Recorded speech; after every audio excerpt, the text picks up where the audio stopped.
உங்களின் புன்னகையே எங்களின் பொன்னகை. Krishna jewellery, Usilai road, Thirumangalam.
வெண்ணூல் பூண்டு வெள்ளை எருதேரி வேதம் மோதி வெண்ணூல் பூண்டு வெள்ளை எருதேரி பூதம் பூழ புளிய வருவார் பூதம் பூழ புளிய வருவார் புலியின் உரி தோலா பூதம் சூழ புலிய வருவார் புலியின் உரி தோலா நாதாயனவும் நக்காயனவும் நம்பா என நின்று பாதம் தொழுவார் பாவம் தீர்ப்பார் பாதம் தொழுவார் பாவம் தீர்ப்பார் பழன நகராரே பாதம் தொழுவார் பாவம் தீர்ப்பார் பழன நகராரே பழன நகராரே நாடு துணி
பொய்ப்பனவும் தோற்றுவாய் நீ துணையாய் என் நெஞ்சம் துறப்பிப்பாய் நீ இப்பொன்னி இம்மணி நீ இம்மொத்தும் நீ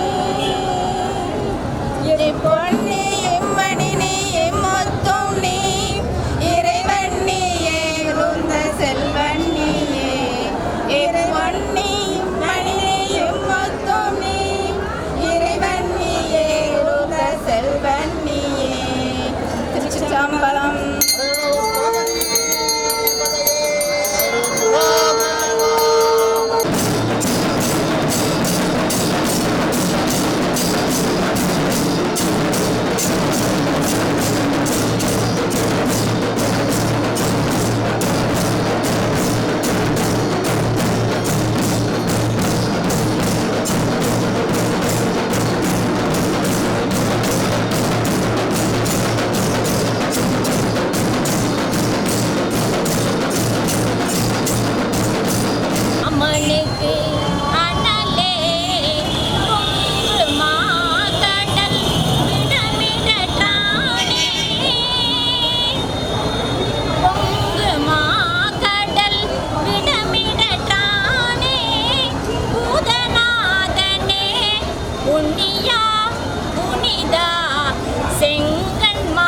திருச்சிற்றம்பலம்.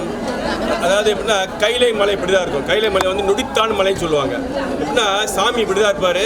இங்க இருக்கிற நம்ம நேபாள் கைலை மலை கிடையாது, நொடித்தான் மலை. 7 யுகம் தாண்டி கைலை மலை. சாமி எப்படிதான் எழுந்துருவாரு வாசிக்க. சாமி எப்பொழுது நித்தி இப்படிதான் இருப்பார். பார்க்கறதுக்கு அது மாதிரி தான் இருக்குது. பார்த்தீங்கன்னா எல்லாம் வந்து ஒரு சிவனை பற்றி நம்ம சிந்திப்பதும் சிவனை பற்றி பேசுவதும் இதான் கையில் நடந்துட்டு இருக்கும். இதே மாதிரி தான் இருக்கும். கையிலே மேலே வாதி வச்சுருப்பாங்க. சிவகானங்கள் வந்து மேலே வாசிட்டே இருப்பாங்க. இது மாதிரி இந்த சூழ்நிலை தான் இருக்கும். பார்க்கும்போது அப்படி தான் எனக்கு ஆனந்தமாக இருந்தது. திருக்கழுக்குன்றம் அப்படி ஒரு ஊர் இருக்குது. போன மாதம் வந்து அங்கே சங்கு பிறந்தது திருக்கழுக்குன்றத்தில். பார்த்தீங்கன்னா திருக்கழுக்குன்றத்தோட பெருமை என்னன்னா 4 பாடல் பெற்றது.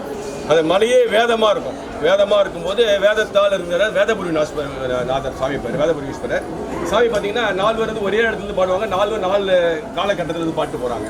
அப்போது வந்து அதுக்கு பக்கத்துலேயே மலை ஒன்று இருக்கும். மலையை பார்த்தா சாமி பாடுறாரு. பாடல் பெற்ற தலம். கீழே ஒரு கோயில் இருக்கும். அந்த கோயில் வந்து இப்போ மார்கண்டேயன் கேள்விப்பட்டிருக்கேன். திருக்கடையூரில் வந்து சாமி 16 வயதில் வந்து சாமி கிட்ட வந்து இது பண்ணுவார். காலத்தை சென்று மார்கண்டேயன் என்றும் இரவாகம் இருக்கிறதுக்காக மார்கண்டேயன் பட்டங்க வருவார். அவர் என்ன பண்ணாரு, பூஜை பண்ண வருவார் சாமி. அப்போ என்ன பண்ண அவர் வந்து ஒவ்வொரு யாத்திரையாக தலை யாத்திரை பண்ணுவார். யாத்திரை பண்ணும்போது திருக்கழுக்குண்டு வராரு. வரும்போது சாமி கிட்ட வேண்டுவார். சாமி என்ன பாத்திரம் கொண்டு வரல சாமி கேட்கும்போது அது குளத்துலேருந்து தாமரை குளம் அங்கே வந்து சாமி கிட்ட வேண்டாரு. அப்போ வந்து சாமி சங்கு கொடுப்பார். சங்கு வந்து பிறந்து வரும். சங்கு எடுத்து அபிஷேகம் பண்ணுவார் சாமி. அப்போது சங்குன்றது வந்து ஒரு கால்சியம் தான். ஆக்சுவலாக அதை பார்த்தீங்கன்னா உப்பு, நல்ல உப்பு நீர் தான் வரும். கடற்கரையில் தான் வரும். ஆனால் அவங்க நன்னீர்னா தாமரை பூ. எங்கே தாமரை பூ பூக்குதோ அங்கே அந்த மலர் வந்து நன்னீர். தண்ணி வந்து சுத்தமான தண்ணீர், உப்பு இல்லாத தண்ணீர். அதில் வந்து சான்ஸே கிடையாது. அந்த சங்கு வருது. அதுதான் அதிசயம். அது ஒரு அதிசயம். அங்கே கோயிலில் 4 பாடல் படத்தெல்லாம் வந்து குன்று வந்து சாமி பாடுறது. குன்று பார்த்து அப்படி பாடுவாங்க. அந்த மலையாக இருக்கும். அப்படியே சாமி பாடுவாங்க. மலை போக மாட்டாங்க. வேதபுரி மலையே கோயில் வேதமாக பார்ப்பாங்க. 4 கீழே வந்து மார்கண்டியன் வழிபட்ட லிங்கம். அது இல்லாமல் வந்து கழுகு வந்து அங்கே வந்து சாபக்கேடு 2 அசுரர்கள் வந்து சாபக்கேடு பட்டு சாமி கிட்ட வந்து வேண்டுவாங்க. அப்போ கழுக்குண்டத்தில் வந்து உங்களுக்கு வந்து அந்த விமர்சனம் கிடைக்கும்வாங்க இந்த முக்தி பேர். அப்போ ஒரு பலகாலமாக வந்து கழுகு வந்து வட்டம் வீட்டிலே இருக்கும். ஒவ்வொரு நல்லா சின்ன பசங்க 10th படிக்கும் போதெல்லாம் கூட்டு போவாங்க. ஸ்கூலுக்கு கூட்டு போயிட்டு அந்த டூர் மாதிரி காட்டுவாங்க. உச்ச காலத்தை கரெக்டாக பூஜை முடிச்ச உடனே இவ்வளோ இது சாதத்தை வந்து அன்னம்பாளிப்பு தான் வைப்பாங்க. கரெக்டாக 12:30 மணிக்கு வந்து அந்த உச்ச காலத்துக்கு கரெக்டாக வரும் கழுகு. பலகாலமாக வந்து இருந்தது. இப்போ இல்லை. இப்போ வந்து ஒரு 10-15 வருஷமாக வந்து அதை முக்கிய அடைஞ்சிச்சு. 2 கழுகு வந்து டெய்லியும் வந்து அங்கே சாப்பிட்டு போவோம். ஒவ்வொரு உச்ச காலத்துக்கும் அதில் கழுகு மலையே வச்சுருவாங்க. திருக்கழுக்குன்றம் பேர். சுந்தரமூர்த்தி நாயனார் வராரு. அதான் என்ன சொல்றேன்னா, நம்ம வந்து ஒவ்வொரு டைமும் வந்து நம்ம இந்த மானிட சட்டை கொடுத்ததே வந்து இறைவன் வந்து 84 லட்சம் பிறவி நமக்கு கிடைக்குது. 84 பிறவி லட்சத்தில் கியூ நிற்கணுமா. ஒரு பிறவின்றது வந்து எப்படின்னா நம்ம 84 லட்சம் வருஷம் கிடையாது. ஒரு பிறவி, ஒவ்வொரு பிறவிக்கும் 84 லட்சம் பிறவி. அப்போ ஒரு மலையா ஃபர்ஸ்ட்டாக வச்சுக்க பல கோடி வருஷம் மலை அப்படியே இருக்கும். அது ஒரு பிறவி. ஈஸியாக பிறந்தா ஒரு நாள், ஆமையாக பிறந்தா 300 வருடம் இருக்குமா. பல கோடி பார்த்தா நம்ம இந்த மானிட சட்டை கிடைக்கிறதுக்கு பல 84 லட்சம் கியூ நிற்கணுமா. அப்போ இந்த மானிட சட்டை இருந்தால் தான் சாமி வழிபாடு பண்ண முடியும். காக்கா வழிபட்டுருக்கு, அணில் வழிபட்டுருக்கு, குரங்கு வழிபட்டுருக்கு, ஆடு வழிபட்டுருக்கு, ஆணை வழிபட்டுருக்கு, திரு ஆணைக்கால யானை வழிபட்டுருக்கு. எங்கள் ஊர் காஞ்சிபுரத்துக்கு பார்த்தீங்கன்னா குரங்கு, அணில், முட்டம், காகம் எல்லாம் வந்து வழிபட்ட லிங்கம். அப்போ அதெல்லாம் வழிபடுது. 6 அறிவு படித்த மனிதர்கள் வந்து வழிபட முடியல. கேட்டால் டைம் இல்லை சார், என்ன சார் பண்ண முடியும், நான் எனக்கு வந்து இடர்பாடு இருக்குது, வீட்டில் பிரச்சனைகள் இருக்குது சொல்லி விட்டுறோம். இந்த பிறகு திரும்ப கிடைக்குமா தெரியாது. இந்த மானிட சட்டை இருந்தால் அதாவது அரிது மானிட பிறப்ப இது எல்லாம் வருது. ஆனால் அது நம்ம விட்டுறோம். ஏன்னா தேவர்கள் முனிவர்கள்லாம் விட மனித பிறவி வந்து தாய்மொழி சாமி பாடியிருக்காரு. மனிதர் பிறவி வந்து பெரிய பிறவி நம்ம கிடைச்ச பிறவி. அதான் தயவுசெய்து வந்து இந்த பிறவிகள் நம்ம வந்து சாமி பெருமாளுடைய கையை பிடிக்கலன்னா திரும்பவும் அகைன் பிறவி கொடுத்து எந்த பிறவி கொடுப்பா தெரியும். மலையாக படித்தானா பல கோடி வருஷம் அப்படியே மலையாகவே இருக்கணும். அதெல்லாம் மரமாக படித்தாலும் ஒரு 1000 வருஷம் மரமாக இருக்கணும். அதெல்லாம் வந்து கல், மண், புழு, பூச்சா போகிறது மறுபடியும் மனிதன் கிடைக்காது. அப்படி 84 லட்சம் பிறகு நினைக்கணும். யாராவது தீர்மானம் எடுத்துங்க. கிடைச்ச வரைக்கும் வழிபாடு எதனா கோயில் நம்ம ஏன்னா 14 பாண்டி தலைங்க வந்து சிறப்பான ஊர் பாண்டி நாடு. அது வந்து இடைவிடாமல் மாதத்துக்கு ஒரு சங்கல்பம் வச்சுங்க. நான் வந்து ஒரு மாதத்துக்கு ஒரு தலை யாத்திரை பார்க்கணும். இந்த வீட்டுக்காரர் கூப்பிட்டு சாப்பாடு கட்டு நேராக ஒரு திருச்சுழியல் கூட்டின்னு போனோம். அதெல்லாம் ஆலவாய் போயிட்டாங்க. எங்கே முடியல திருப்பரங்குன்றம் போயிட்டாங்க. கிட்ட திருப்பரங்குன்றம் போய் பாருங்க, முருகர் இல்லைங்க. முருகருக்கு உள்ள சொக்கநாதர் இருக்காங்க. அதான் பார்க்கணும், அதான் வழிபாடு. அப்புறம் தான் முருகர் வராங்க. அதெல்லாம் வந்து முடிஞ்ச வரையும் அதை பாருங்க. அப்படியே முடியல ஈஸியான வழி திருவாப்புடியார் கோயில் சிம்மக்கல் பக்கத்தில் இருக்கு. ஈஸியாக பார்க்கலாம் செல்லூரில். இதெல்லாம் உங்களுக்கு பெரிய வழிபாடு. விடாமல் பாருங்க. திருக்கழுக்குன்று பதிவு மட்டும் பண்ணணும். இத கொடுமையார் பல சொல்லவே ஒன்று செய்த கொடுமையார் பல சொல்லவே நின்ற பாவ வினைகள் தாம் பல நீங்கவே குன்று செய்த கொடுமையார் பல சொல்லவே நின்ற பாவ வினைகள் தாம் பல நீங்கவே சென்று சென்று தோழுமின் தேவ பிரானிடம் சென்று சென்று தோழுமின் தேவ பிரானிடம் கன்றினோடு பீடி சுழ்தன் கழுகுன்றமே கழுகுன்றமே பெருமானே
ஒரு தெய்வம் உள்கேன் என்றும் உற்றவரும் உறுதுணையும் நீயே என்றும் உன்னையல்லால் ஒரு தெய்வம் உள்கேன் என்றும் உற்றரவ கச்சார்த்த புனிதா என்றும் உற்றரவ கச்சார்த்த புனிதா என்றும் பொழிலாரூரா என்றே போற்றா நெஞ்சே பொழிலாரூரா என்றே போற்றா நெஞ்சே பொழில் ஆரூரா ஆரூரா ஆரூரா ஆரூரா ஐயாரா ஆரூரா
நீலலோகி தாராய நமகாவும் சங்கராய நமகாவும் சூலபாணே நமகாவும் ஜடாதராய நமகாவும் கைலாசவாசனே நமகாவும் கபர்த்திரே நமகாவும் தாரகாய நமகாவும் மகாதராய நமகாவும் தேவதேவாத்மகாய நமகாம் அகிலாண்டகோடி பிரம்மாண்ட நாயகஸ்ய மகாதேவஸ்ய விராஜ சோமசுந்தரேஸ்வர சுக்கநாத சுவாமிமுர்த்தகே நமோ நமஹ.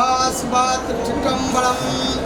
ஆன்மீக பெரியோர்களே, எல்லா வல்ல இறைவன் வீராட்சி சுக்கநாத சுவாமியுடைய திருவருளால் இந்த தமிழ்நாட்டிலே கடைசியாக வரக்கூடிய மகாபிரதோஷம் சனி மகாபிரதோஷம் என்று நம்ம எல்லாருக்குமே ஒரு சிறப்பான இந்த வருடம் வந்து அமைந்தது போல் வரக்கூடிய வருடமும் தமிழ் புத்தாண்டு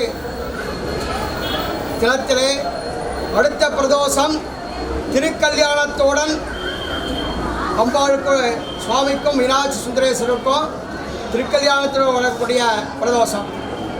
ஏன் என்று சொன்னால்னா நம்ம ஒவ்வொரு வருடங்களும் ஒவ்வொரு விசேஷங்கள் உண்டு. அப்படியாப்பட்ட வருடங்களிலே வந்து இந்த வருடத்தில் வந்து இந்த சனி பிரதோஷம் கடைசியில் வருதுன்னா நம்மளுக்கு எல்லாருக்கும் நவக்கிரகங்களால் இருக்கக்கூடிய ஒவ்வொரு ஒருத்தருடைய சாதகத்து பிரகாரம் அந்த கிரகசாரங்களில் என்னென்ன சிரமங்கள் கஷ்டங்கள் எல்லாமே இருக்கும். எல்லாமே நம்மையாக இருக்கணும் என்று ஞானசம்பந்தர் சுவாமிகள் சொன்ன மாதிரி நம்மளுக்கு எல்லாருக்குமே இந்த வரக்கூடிய புத்தாண்டு முதல் இந்த இன்னைக்கு நடக்கக்கூடிய இந்த சனி பிரதோஷத்தை நம்ம எல்லாரும் சிவவாத்தியம் என்று சொன்னால் சாதாரணமாக உள்ள வாத்தியம் கிடையாது. கைலாச பர்வதத்தில் சுவாமி வந்து ஆனந்தமாக இருக்கக்கூடிய நேரத்தில் பார்வதி பரமேஸ்வரராக அருள்பாலிக்கிற நேரத்தில் வந்து இந்த சிவவாத்தியம் தான் வந்து ரொம்ப விசேஷம். இந்த சிவவாத்தியத்தை தான் வந்து இப்போ வந்து ஜெண்டா மேளம்னு சொல்கிறா. அந்த ஜெண்டா மேளங்களை வந்து விலங்குகளை எல்லாத்தையுமே வந்து திரட்டி இதெல்லாம் பண்ணுறதுக்காக அந்த ஒரு நாதம் கொண்டாடினது. இந்த சிவவாத்தியம் தான் இந்த சுவாமிக்கு வந்து சிவவாத்தியம் பஞ்சவாத்தியம். இந்த பஞ்சவாத்தியங்கிறத வந்து அந்த பஞ்சவாத்தியத்தையும் சிவவாத்தியத்தையும் வந்து வழிபாடு பண்ணாலே நம்மளுக்கு இருக்கக்கூடிய தீய சக்தியில் நினைக்கவே ஓடிடும். இந்த சிவவாத்தியத்தை செவினால் கேட்டாலே வீடுகளில் இருக்கக்கூடிய தீய சக்திகள், உலகத்தில் உள்ள தீய சக்திகள் எல்லாத்தையுமே வரும். ஏனென்றால் பார்வதி அம்பாளுக்கு வந்து சுவாமி வந்து உபதேசம் கந்த புராணத்தில் வந்து இந்த சிவவாத்தியத்தை வந்து ரொம்ப பெருமையாக சொல்லியிருக்கான். இந்த சிவவாத்தியம் எங்கே நடக்குதோ அந்த இடத்துல எல்லாமே செல்வ செழிப்பமோட தீய சக்திகளாக நிகழ்த்தி சீரு சிறப்பமாக இருக்கும்னு சொல்லியிருக்கான். அது இந்த சனி மகா பிரதோஷத்தில் மங்கள சேத்திரம். இந்த சேத்திரம் வந்து மங்கள சேத்திரம். திருமாங்கல்யம் அன்னை மீனாட்சிக்கு திருமாங்கல்யம் பண்ண சேத்திரம்.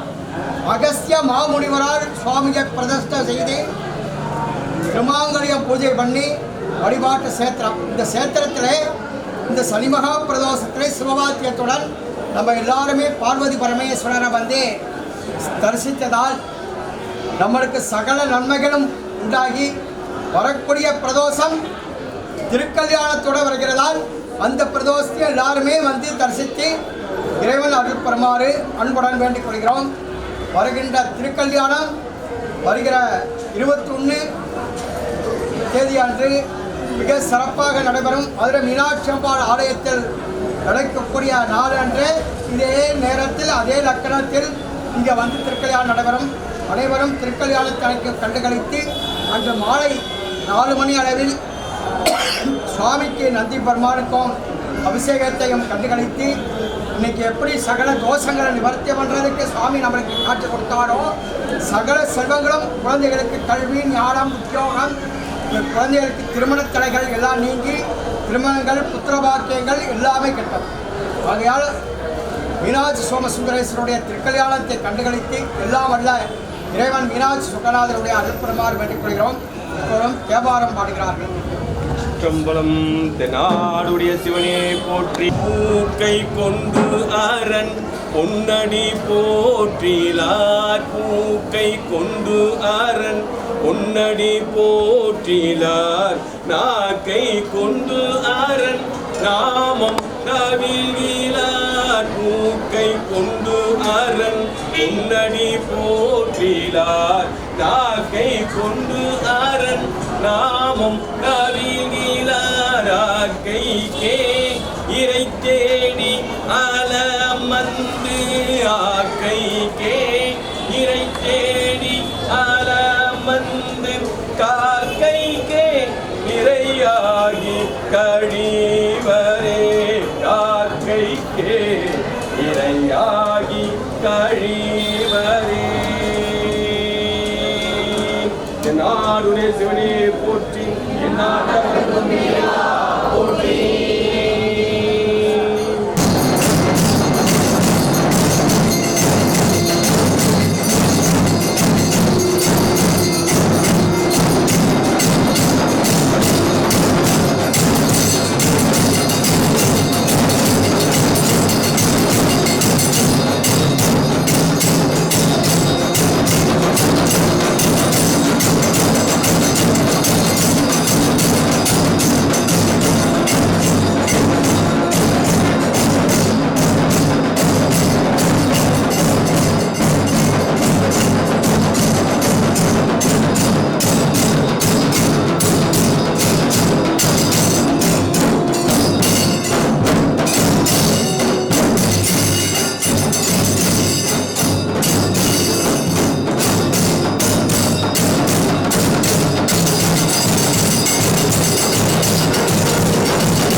இந்த வீடியோ உங்களுக்கு பிடிச்சிருந்தா சப்ஸ்கிரைப் பண்ணுங்க, லைக் பண்ணுங்க, உங்களோட ஃப்ரெண்ட்ஸுக்கு ஷேர் பண்ணுங்க. தேங்க்ஸ் ஃபார் வாட்சிங் திருமங்கலம் ஆல்பா டிவி. நன்றி, வணக்கம்.